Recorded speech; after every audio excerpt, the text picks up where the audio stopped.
19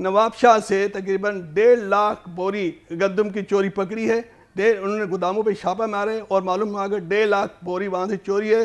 اور محکمہ خوراک کا جو افسران ہے ان کا یہ کہنا ہے کہ اتنی گندم نوشہر و فیروز ڈسٹرکٹ کے گوداموں سے چوری ہو چکی ہے. 3 لاکھ بوریاں جو تقریباً 2.5 ارب روپے کی گندم ہے وہ پچھلے ایک ماہ کے اندر چوری ہو گئی سرکاری گوداموں سے. اور اس کے علاوہ ان کا یہ کہنا ہے کہ ابھی جو حالیہ سیلاب آیا ہے اس میں بھی تقریباً 3 لاکھ بوری گندم کی وہ خراب ہو گئی ہے. تو یہ تقریباً 5 ارب روپے کی گندم بنتی ہے جو سرکاری گوداموں سے یا تو چوری ہو گئی ہے یا وہ خراب ہو گئی ہے. یعنی گندم کی حفاظت بھی نہیں کر سکتے, یہ چوری ہونا معمول بنا ہوا ہے, چوری رک بھی نہیں رہی ہے. تو یہ جو لاکھوں بوری گندم چوری یا خراب ہوئی تو نیب کا تو آپ نے بتایا, اس کے علاوہ خود محکمہ جاتی کارروائی یا حکومت سندھ نے اس پر کوئی کارروائی کی ہو تو اس کے بارے میں بتائیے. اور یہ جو مارکیٹ میں اثر پڑتا ہے قیمتوں پر, اس کا کوئی اثر ہوتا ہے, یہ چوری ہو جانا, خراب ہو جانا گندم, اس کا مارکیٹ کی قیمتوں پہ بھی اثر پڑتا ہے؟ یقیناً پہلی جو بات آپ نے کی مسعود صاحب وہ یہ ہے کہ کارروائی کوئی نہیں ہوئی. یہ بہت بڑی بات ہے کہ آن دی ریکارڈ, یعنی کہ نیب نے بھی جو گندم پکڑی ہے اس کا محکمہ خوراک کی جو انتظامیہ ہے اس کو تحریری طور پہ بتایا ہے کہ آپ کے گوداموں سے گندم غائب ہو چکی ہے. اور محکمہ خوراک کے اپنے افسران نے نوشہر و فیروز سے جو گندم غائب ہوئی اس کا بتایا ہے.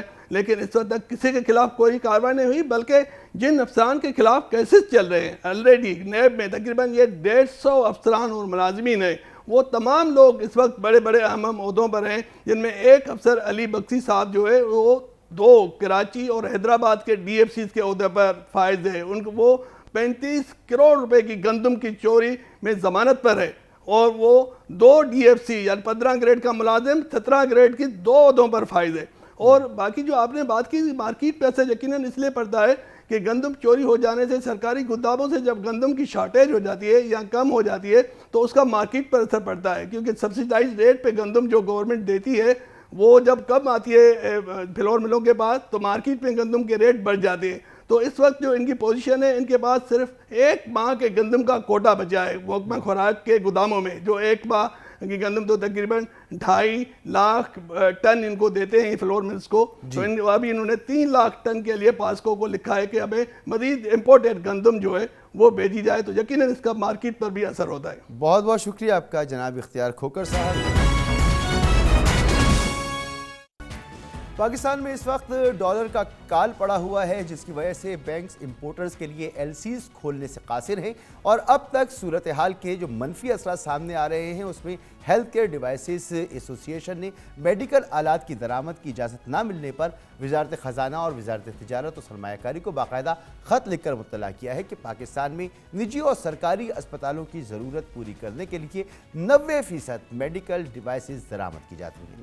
ایسوسی ایشن کے مطابق اس وقت بینک کے ایل سیز نہ کھولنے کی وجہ سے میڈیکل اور ڈائگنوسٹک پروڈکٹس جو ہیں ان کی امپورٹ نہیں ہو پا رہی, اور اس وجہ سے پروڈکٹس ملک میں جو ہے وہ ان کی کمی ہو چکی ہے. ان کی ریلیز کی دستاویزات میں بھی بینکس تاخیر کر رہے ہیں, اور ایسوسی ایشن نے متنبع کیا ہے کہ موجودہ صورتحال میں عنقریب اسپتالوں کو میڈیکل ڈیوائسز کی سپلائی رک جائے گی, جس سے ایک بڑا بحران جنم لے سکتا ہے.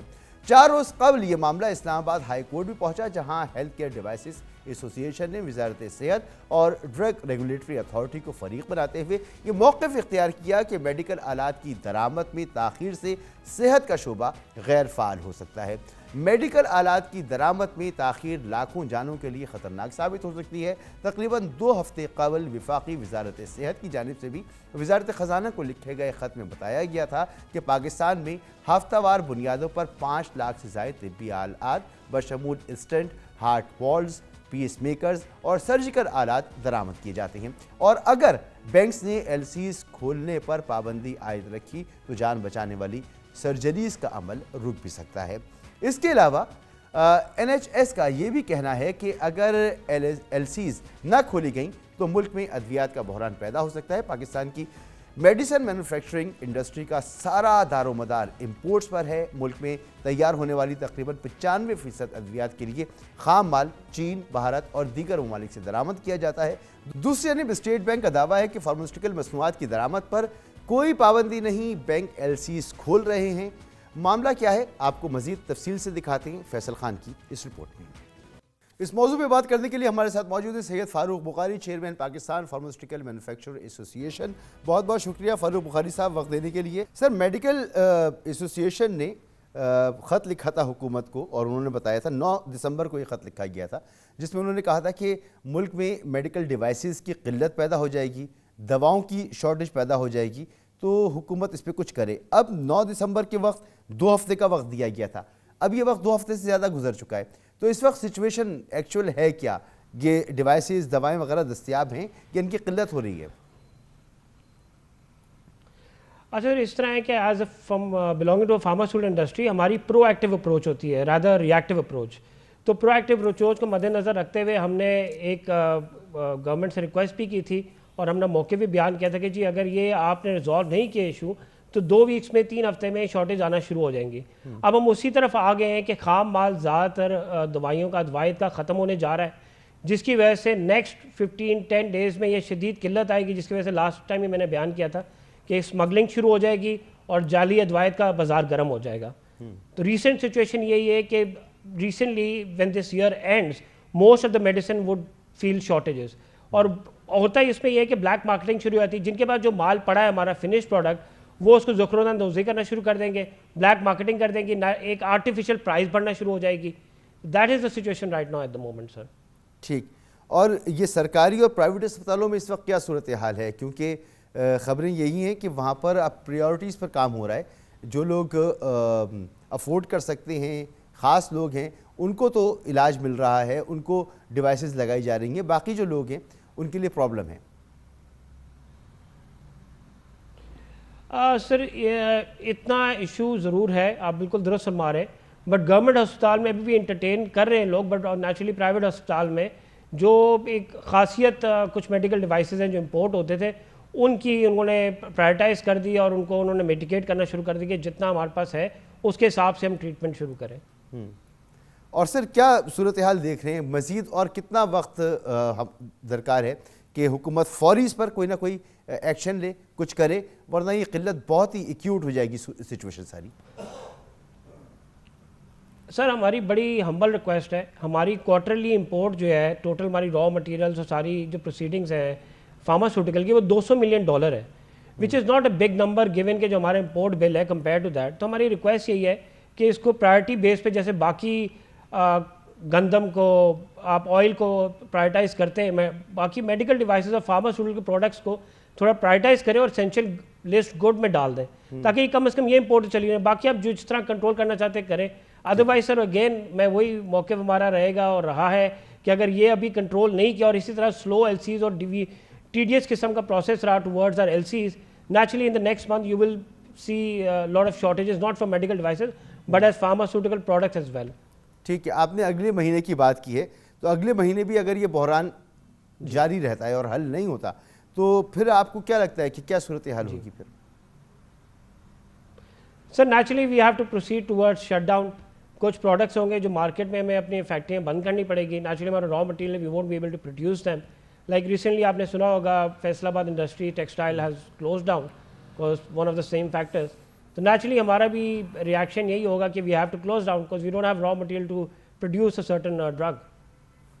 اچھا، ایک طرف تو آپ یہ دعویٰ کر رہے ہیں کہ میڈیکل ڈیوائسز کی ایل سیز نہیں کھل رہی، مگر اسٹیٹ بینک یہ کہہ رہا ہے کہ کوئی پابندی نہیں ہے، میڈیکل ڈیوائسز کی ایل سیز کھولی جا رہی ہیں.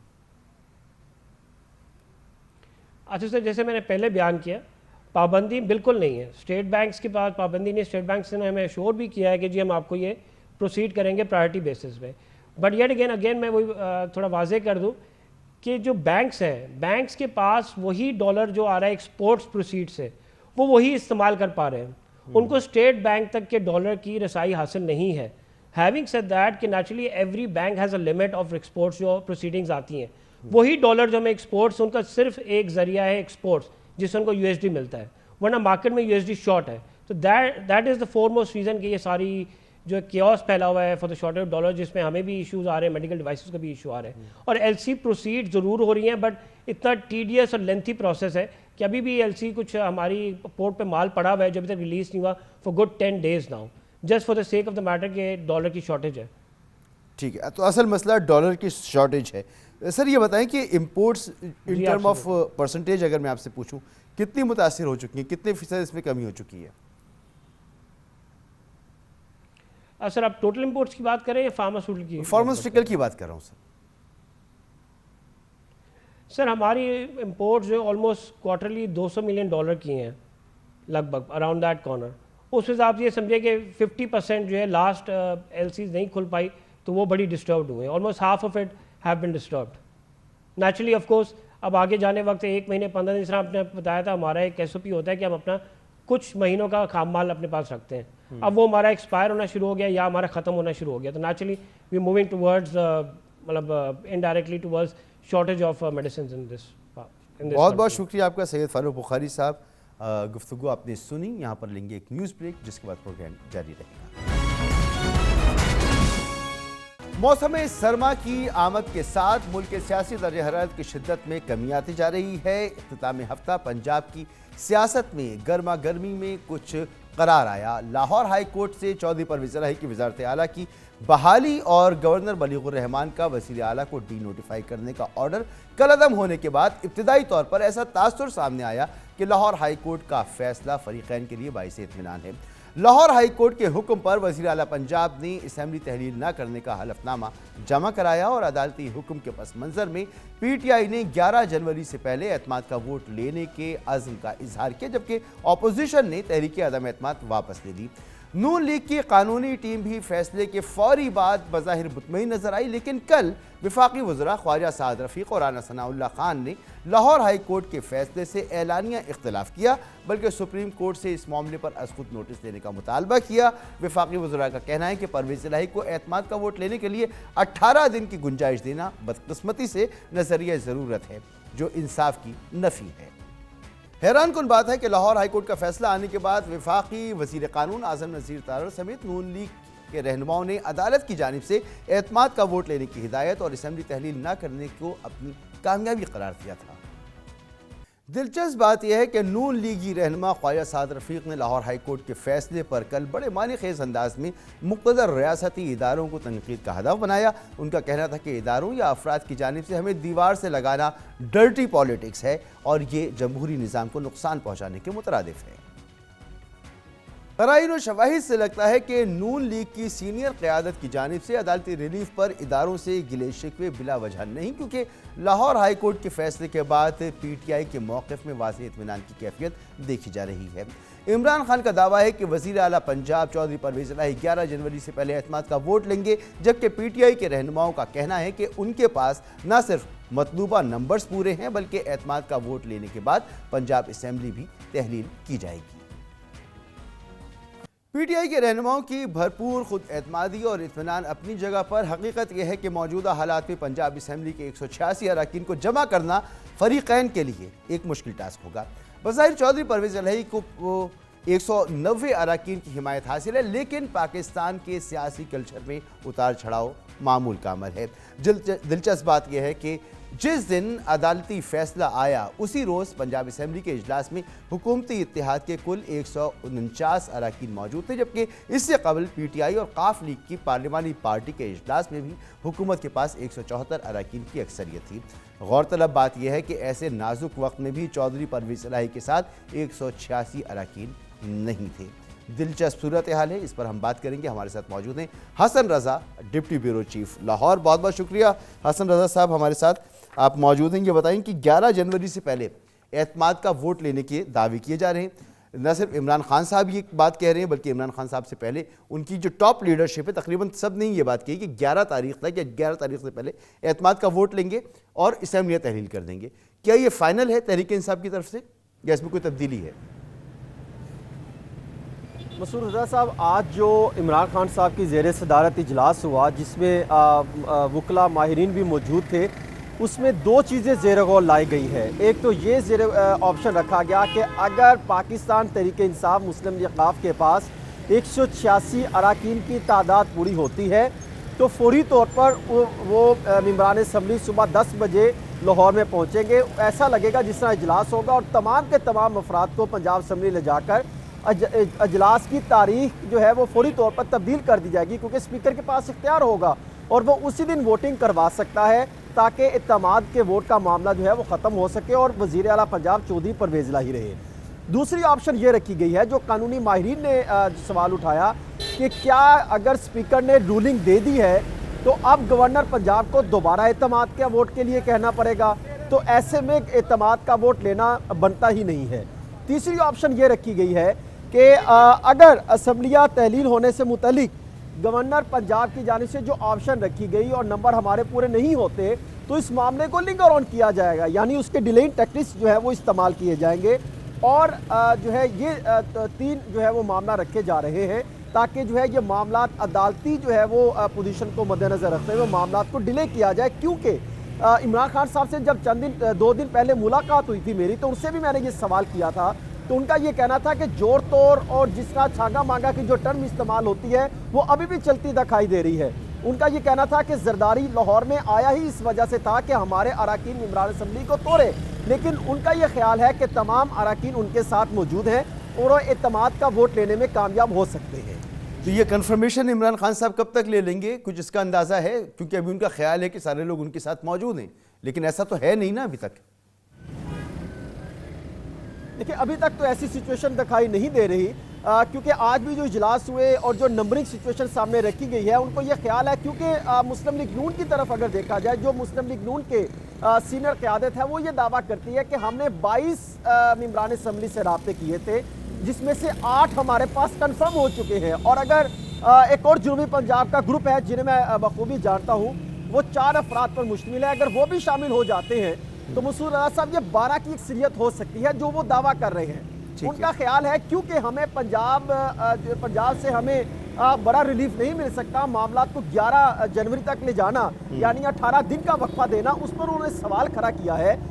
رانا مشہود احمد خان کے مطابق ان کی جانب سے مکمل تیاری کر لی گئی ہے اور وہ سپریم کورٹ میں اس معاملے کو لے کے جائیں گے تاکہ جلد از جلد یہ معاملہ جو حل ہو سکے۔ اور جو منظور بھٹو کا ریفرنس دیا جاتا ہے ان کے کیس کا کہ جب تحلیل کی گئی تھی معاملہ جو وہاں گیا تھا اعتماد کا ووٹ کے حوالے سے، تو ان کا یہ خیال ہے کہ وہ 10 دن بھی اگر دیے جائیں تو وہ 11 جنوری نہیں بنتی، اور اس سے قبل مسلم لیگ نون بھی اپنے ممبران پنجاب اسمبلی کو لاہور میں اکٹھا کرنے کے حوالے سے اقدامات کرتی دکھائی دے رہی ہے۔ البتہ دونوں پارٹیوں کے کچھ افراد، تقریباً 8 سے 10 افراد بیرون ملک موجود ہیں جن کو ٹاسک دیا گیا ہے، باقاعدہ تاریخ دی گئی ہے کہ اس تاریخ تک جو ہے وہ لاہور میں پہنچے۔ یہ 8 سے 12 افراد کی جو آپ بات کر رہے ہیں، یعنی کہ اتنے ناراض ہیں کہ یہ اپنی اسمبلی کی سیٹ بھی کھونے کے لیے تیار ہو سکتے ہیں، یہ اگلے الیکشن میں پی ٹی آئی کا ٹکٹ کھونے کے لیے بھی تیار ہو سکتے ہیں، یہ اتنے ناراض ہیں۔ اور اگر ایسی صورتحال ہے تو 149 ارکان جو گزشتہ اجلاس ہوا اس کے اندر موجود تھے پی ٹی آئی کے اور قاف لیگ کے،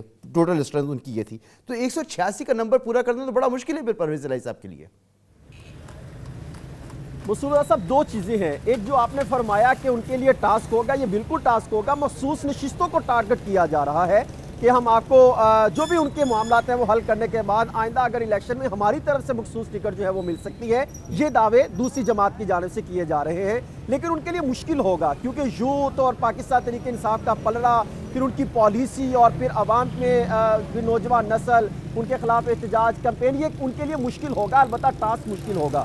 دوسری طرف جو آپ فرما رہے ہیں کہ اعتماد کے ووٹ کے حوالے سے جو مسلم لیگ نون کا یہ موقف ہے کہ کیونکہ ہم نے اعتماد کا ووٹ جو ہے وہ وزیر اعلیٰ نے لینا تھا، ہمارے نمبر پورا ہونا ضروری نہیں ہے، وہ حکومت کے نمبر پورا ہونا ضروری ہے، تو وہ یہ کہتے ہیں کہ اگر ہمارے پاس 186 نمبر پورے نہیں ہوں گے تو ہم میجورٹی کو مد نظر رکھتے ہوئے ہم یہ اس معاملے پر جائیں گے۔ اس پر جو قانونی ماہرین جو مسلم لیگ نون کے موقف رکھتے ہیں وہ یہ ہے کہ ایسا پوسیبل نہیں ہے، آئین کے مطابق اور رولز کی روح کے مطابق ان کا یہ خیال ہے کہ یہ صرف ایک جب اعتماد کا ووٹ ہوگا تو 186 نمبر لینا ضروری ہے جو اکثر سادہ اکثریت بنتی ہے، اور پھر گورنر پنجاب کے کورٹ میں یہ بال ہے کہ وہ پھر دوبارہ وزیر اعلیٰ پنجاب کے چناؤ کا جو ہے وہ انتخاب کا اعلان کرے گا، وہاں پر دیکھا جائے گا، اور جب اگر 186 نمبر پورے نہیں ہوتے تو پھر دوسرے پہ جس کی زیادہ اکثریت ہوگی وہ وزیر اعلیٰ پنجاب ہوگا، اور اس میں اگر چودھری پرویز الہی دوسری پلے میں آ جاتے تو وہاں سے ہوگا، انڈائریکٹ ان کو سپورٹ مل سکتی ہے، اگر وہ ادھر سے آتے ہیں تو پھر وزیر اعلیٰ پنجاب جو بھی منتخب ہوگا تو وہ سامنے آ سکتا ہے۔ بہت کمپلیکس سچویشن ہے۔ بہت بہت شکریہ جناب حسن رضا، ہمارے ڈپٹی بیورو چیف لاہور، گفتگو آپ نے سنی، اس پر مزید بات کریں گے، اور اس کے لیے ہمارے ساتھ موجود ہیں بیرسٹر اسد رحیم صاحب، ماہر آئین و قانون۔ بہت بہت شکریہ بیرسٹر صاحب وقت دینے کے لیے۔ یہ جو لاہور ہائی کورٹ کا فیصلہ آیا تھا اس پر ابتدائی طور پر نون لیگ نے خاص طور پر اطمینان کا اظہار کیا تھا، ان کو لگا تھا کہ کچھ ریلیف مل گیا ہے ان کو، لیکن پھر بعد میں ہم نے دیکھا کہ وہ تحفظات کا اظہار کرتے نظر آ رہے ہیں۔ وہ یہ کہہ رہے ہیں کہ اس فیصلے میں قانون کے تقاضے پورے نہیں ہوئے اور اب اسے وہ سپریم کورٹ میں چیلنج بھی کریں گے، سپریم کورٹ سے یہ بھی استدعا کر رہے ہیں کہ وہ سو موٹو ایکشن لیں۔ آپ کو کیا لگتا ہے اس فیصلے کے حوالے سے جو نون لیگ کا موقف ہے؟ جی بہت شکریہ جناب۔ میرے خیال سے جو ان کا وہ ابتدائی موقف تھا وہ درست تھا۔ جو عدالت عالیہ کا فیصلہ ہے وہ کافی حد تک مسلم لیگ نواز کے بھی تحفظات کو سامنے رکھتی ہے اور پاکستان تحریک انصاف کے بھی۔ یاد رہے کہ آئین میں جو گنجائش ہے آرٹیکل 130(7) کی، یعنی اسمبلی کی تحلیل کے متعلق، یہ تمام جو قوانین ہیں ان کو منظور وٹو صاحب کے کیس میں ڈسکس کر لیا ہے، اور اس میں یہ بھی انہوں نے واضح کر دیا تھا کہ گورنر صاحب کو ایک پیریڈ دینا ہوگا، اور یہ پیریڈ ایک منصفانہ پیریڈ ہونا چاہیے جس میں آپ کے وزیر اعلیٰ صاحب ووٹ آف کانفیڈنس کے لیے جا سکتے ہیں۔ اور اس بار جو وہی جو مدت تھی وہ بہت زیادہ محدود تھی۔ تو ایک تو یہ نقطہ آرگیو ہوا تھا، اور جو دوسری بات ہے جو مسلم لیگ نواز کو میرے خیال سے اس کے کاگنیزنٹ ہونا چاہیے وہ یہ ہے کہ ووٹ آف کانفیڈنس کے متعلق کہیں نہیں لکھا ہوا کہ وزیر اعلیٰ صاحب اسمبلی کی تحلیل نہیں کر سکتے۔ وہ صرف اور صرف ہوتا ہے تحریک عدم اعتماد کے متعلق، یعنی نو کانفیڈنس۔ تو اگر آپ آرٹیکل 112 کے تحت اسمبلی کو ڈیزالو کرنے کی کوشش کریں، وہ ووٹ آف نو کانفیڈنس کی روشنی میں نہیں ہو سکتا، لیکن ووٹ آف کانفیڈنس کی روشنی میں ہو سکتا ہے۔ یہاں بھی عدالت عالیہ نے منظور وٹو صاحب کے کیس کو پریسیڈنٹ بناتے ہوئے یہ کہا کہ کیونکہ وٹو صاحب کے کیس میں انڈرٹیکنگ دی گئی تھی کہ وزیر اعلیٰ صاحب اسمبلی کو ڈیزالو نہیں کریں گے، تو یہاں بھی ایک پریسیڈنٹ ہے کہ آپ بھی اسی طرح کی انڈرٹیکنگ دے دیں جو کہ تحریک انصاف کی لیگل ٹیم نے دے دیا۔ تو اس میں میرے خیال سے نواز لیگ کو اس میں کوئی تشویش کا اظہار نہیں کرنا چاہیے۔ اب ان کو خدشہ یہ ہے کہ گورنر صاحب نے 24 گھنٹے کا ٹائم دیا تھا، لیکن عدالت نے اب 11 جنوری تک کا ٹائم دے دیا، 18 دن کا ٹائم دے دیا ہے۔ تو نون لیگ کو خدشہ یہ ہے کہ اس دوران ہارس ٹریڈنگ ہو سکتی ہے اور وزیر اعلیٰ اپنے نمبر پورے کر سکتے ہیں، ان کے جو لوگ ناراض ہیں ان کو وہ منا بھی سکتے ہیں، انہیں خرید بھی سکتے ہیں۔ تو یہ تشویش ہے نون لیگ کو، کتنی حد تک درست ہے یہ تشویش؟ جناب جو پیر صابر شاہ صاحب کا کیس ہے اس میں بھی یہ نمایاں ہے کہ آپ کو وزیر اعلیٰ صاحب 48 آورز میں تو نہیں، بلکہ اس میں میرے خیال سے جو مدت دی گئی ہے وہ 10 دن کی ہے۔ اسی کے رف کانٹرز پہ آپ کو نظر آ رہا ہے کہ عدالت عالیہ چل رہی ہے۔ تو اگر آپ پیر صابر شاہ صاحب کے پریسیڈنٹ کو اور وٹو صاحب کے پریسیڈنٹ کو سامنے رکھیں، یہ کوئی قانون سے ہٹ کے یا پریسیڈنٹ سے ہٹ کے بات نہیں ہے کہ وزیر اعلیٰ صاحب کو ایک مخصوص مدت دی جائے اور اس مدت کے آخر میں وہ ایک ووٹ آف کانفیڈنس کے لیے جائیں گے۔ یاد رہے کہ آرٹیکل 130 میں یہ لکھا ہوا ہے کہ گورنر صاحب اپنے اختیارات کو ایکسرسائز نہیں کریں گے جب تک وہ سیٹسفائیڈ نہیں ہے۔ جو لفظ استعمال ہوا ہے وہ سیٹسفائیڈ کا ہے، جب تک وہ مطمئن نہیں ہے کہ وزیر اعلیٰ صاحب اپنے اعتماد کو کھو بیٹھے ہیں۔ تو جو وجوہات انہوں نے سامنے رکھے کہ جی کابینہ میں جھڑپ ہو گئی، آرگیومنٹس ہو گئیں، ہمیں نہیں لگتا وہ تحریک انصاف کے لیڈران کے ساتھ کچھ کشیدگی ہو گئی، اور ان وجوہات کی بنیاد پہ ہم چاہ رہے ہیں کہ آپ اب ایک ووٹ آف کانفیڈنس کے لیے جائیں، وہ سب اپنی طرف، لیکن اس کے ساتھ ساتھ آپ کو ایک مدت بھی فراہم کرنی چاہیے۔ جہاں تک ہارس ٹریڈنگ کی بات ہے، یہ تاریخ کا ایک تلخ تجربہ ہے، اور ہمارے تمام پارلیمانی نمائندوں کو اس پر میرے خیال سے اس پہ توجہ دینی چاہیے کہ اس ناسور کو ختم کر دیا جائے عدالت عظمیٰ کے سپریم کورٹ بار ایسوسی ایشن کے فیصلے کے بعد۔ بالکل ٹھیک۔ اچھا، عدالتی ریمارکس جو تھے اس دن، ان سے لگتا یہ تھا کہ وزیر اعلیٰ کو اعتماد کا ووٹ لازمی لینا پڑے گا، لیکن جب تحریری فیصلہ سامنے آیا تو اس میں ایسی کوئی قطغن نہیں تھی۔ کہا گیا کہ آپ چاہیں تو لے لیں، چاہیں تو نہ لیں، اور پھر 11 جنوری کی ڈیٹ دے دی گئی کہ فریقین اس پر جوابات لے کر آئیں اپنے۔ تو یہ کیا معاملہ ہوا؟ جی آپ بالکل درست کہہ رہے ہیں۔ اصل میں جو قانونی سوال تھا کہ کیا گورنر صاحب ڈی نوٹیفائی کر سکتے ہیں وزیر اعلیٰ صاحب کو، جبکہ سمننگ کا جو لفظ ہے اس کی پوری طور پہ تشریح نہیں کی گئی، جب تک جو وجوہات انہوں نے فراہم کیے ان کو ابھی تک اس پر کوئی عدالت کی جانب سے کوئی قانونی یا غیر قانونی قرار نہیں آیا، کیونکہ یہ بنیادی قانونی سوال ان کے ابھی تک ہمیں جواب نہیں ملے۔ تو عدالت عالیہ کو لگا کہ فی الحال یہ شاید ایک اچھا سلوشن ہے کہ آپ ہمیں انڈرٹیکنگ دے دیں کہ آپ تحلیل نہیں کریں گے، لیکن اس کے آخر میں آپ جو کرنا چاہیں آپ کر لیں. اور یہ بھی ایک مثبت چیز ہے کہ وزیر اعلیٰ صاحب نے یہ فیصلہ کر لیا کہ وہ اب ایک ووٹ آف کانفیڈنس کے لیے جائیں گے. لیکن اس میں جو آئیڈیل سچویشن ہوتی وہ یہی ہوتی کہ آپ مرکز میں جو منتخب نمائندے ہیں وہ واپس اسمبلی میں آ جائیں. پنجاب اور خیبر پختونخوا میں اس طرح عدم استحکام پیدا کرنے کی کوشش نہ کی جائے. گورنر صاحب وزیر اعلیٰ صاحب کو ڈی نوٹیفائی نہ کریں. اور جو ایک 2008 کے بعد سے ایک اتفاق تھا تمام سیاسی جماعتوں کا کہ ہم ایک دوسرے کو اس طرح انڈرمائن نہیں کریں گے غیر جمہوری قوتوں کے خاطر، اس کو اس طرح ختم کرنا میرے خیال سے پاکستان کے لیے مناسبت سے ہٹ کے تھا. ٹھیک. اور اس پر صرف نون لیگ کوئی تحفظات نہیں تھے، پی ٹی آئی نے بھی اس فیصلے پر ابتدائی تحفظات کا اظہار کیا تھا. فواد چودھری صاحب نے کہا کہ جو انڈرٹیکنگ مانگی گئی ہے اس سے ہم اتفاق نہیں کرتے. تو وہ فیصلے کو غالباً وقت پر سمجھ نہیں پائے یا دونوں طرف یہی عمل ہوا؟ دیکھیں فواد چودھری صاحب کا جو سوال ہے وہ جائز ہے، کیونکہ آرٹیکل 137 ڈسولوشن کے ساتھ نہیں جڑا ہوا. یعنی جب گورنر صاحب کہتے ہیں کہ ووٹ آف کانفیڈنس کے لیے جائیں تو یہ کہیں نہیں لکھا ہوا کہ وزیر اعلیٰ صاحب اس پیریڈ میں اسمبلی کی تحلیل نہیں کر سکتے. وہ صرف اور صرف آرٹیکل 112 میں تحریک عدم اعتماد کے لیے ہے. اس لیے تحریک انصاف کی جو سینئر قیادت ہے جس میں فواد چودھری صاحب بھی شامل ہیں، وہ یہ سوال اٹھا رہے ہیں کہ انڈرٹیکنگ کا ووٹ آف کانفیڈنس سے کیا تعلق ہے. لیکن اس میں جو مختصر جواب ہے وہ یہ ہے کہ منظور وٹو صاحب کا جو کیس ہے وہ ایک پریسیڈنٹ ہے جس میں باقاعدہ وٹو صاحب کی حکومت کے متعلق عدالت عالیہ نے یہ انڈرٹیکنگ مانگی تھی کہ اگر ہم آپ کی حکومت کو بحال کر دیں تو جو انہوں نے ایکسپریشن استعمال کیا وہ بل ان چائنا شاپ ہے کہ آپ بحال ہو کے اسمبلی کو تباہ کرنے کی کوشش نہ کریں، تحلیل کرنے کی کوشش نہ کریں. تو تب انڈرٹیکنگ ایس ایم ظفر صاحب نے دی تھی کہ وزیر اعلیٰ صاحب نہیں کریں گے. لیکن ایک بار پھر افسوس سے کہنا ہوتا ہے کہ تاریخ وہی جو تاریخ ہے وہ ایک بار پھر ہمیں دیکھنے کو مل رہی ہے. ٹھیک. اچھا، اب نون لیگ یہ کہہ رہی ہے کہ اس معاملے کو لے کے سپریم کورٹ جائیں گے، تو اس کا اسکوپ آپ وہاں پر کیا دیکھ رہے ہیں؟ جی ضرور جائیں عدالت عظمیٰ میں، وہ ان کا حق ہے. لیکن میں ایک بار پھر کہنا چاہوں گا کہ عدالت عالیہ کا جو فیصلہ ہے وہ ان تمام نکات کو سامنے رکھتے ہوئے ایک فیصلہ تھا. اور ایک بار پھر وٹو صاحب کا ہی پریسیڈنٹ ہے جس میں مسلم لیگ نواز کا جو موقف ہے اس کو ایک طرح سے ایک قانونی تحفظ میسر ہے. لیکن اگر ہم بالکل اس کی قانونی تکنیکیوں میں جائیں، وزیر اعلیٰ صاحب کے پاس کوئی اس طرح کی قانونی رکاوٹ نہیں ہے کہ وہ اسمبلی کو تحلیل نہ کریں. تو اگر عدالت عالیہ نے ایک حل نکال لیا ہے، آپ اب جو پارلیمانی امور ہیں ان کو بار بار عدالتوں میں مت گھسیٹیں. بہت بہت شکریہ آپ کا بیرسٹر اسد رحیم صاحب. گفتگو آپ نے سنی. یہاں پر ایک بریک لیں گے اور بریک کے بعد بات کریں گے کہ سیاسی عدم استحکام معیشت پر جو منفی اثرات ڈال رہا ہے وہ کتنے سنگین ہو چکے ہیں. جائزہ لیتے ہیں ایک بریک.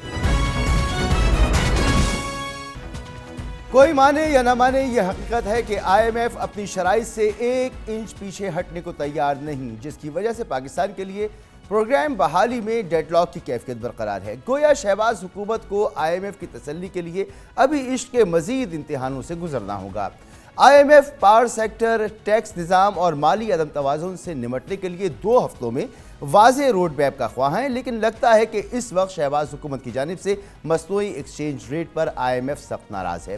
پاکستان میں آئی ایم ایف مشن کے سربراہ ناتھن پورٹر وزیر خزانہ اسحاق ڈار سے ملاقات کر چکے ہیں اور اس میں وہ زور دے چکے ہیں کہ روپے کی قدر کو مصنوعی طور پر قابو کرنے کی بجائے اسے مارکیٹ پر چھوڑ دیا جائے. آئی ایم ایف نے اس بات پر تشویش کا اظہار کیا کہ پاکستان میں بینکوں اور کرنسی ڈیلرز پر انتظامی دباؤ کے ذریعے ایکسچینج ریٹ کو مصنوعی طور پر کنٹرول کیا جا رہا ہے. حیران کن بات یہ بھی ہے کہ اس مالی سال کے 5 ماہ میں ترسیلات زر میں 9% کمی آ چکی ہے. بیرون ملک پاکستانیوں نے پچھلے سال کے مقابلے میں حالیہ 5 ماہ میں 1 ارب 20 کروڑ ڈالرز کم بھیجے، جس کی وجہ سے روپے پر دباؤ میں بھی اضافہ ہوا. لیکن تعجب کی بات ہے کہ پچھلے 1 ماہ میں انٹر بینک میں ڈالر کی قیمت میں صرف 1 روپے 69 پیسے اضافہ ہوا، یعنی کہیں نہ کہیں ایکسچینج ریٹ کو کنٹرول کیا جا رہا ہے.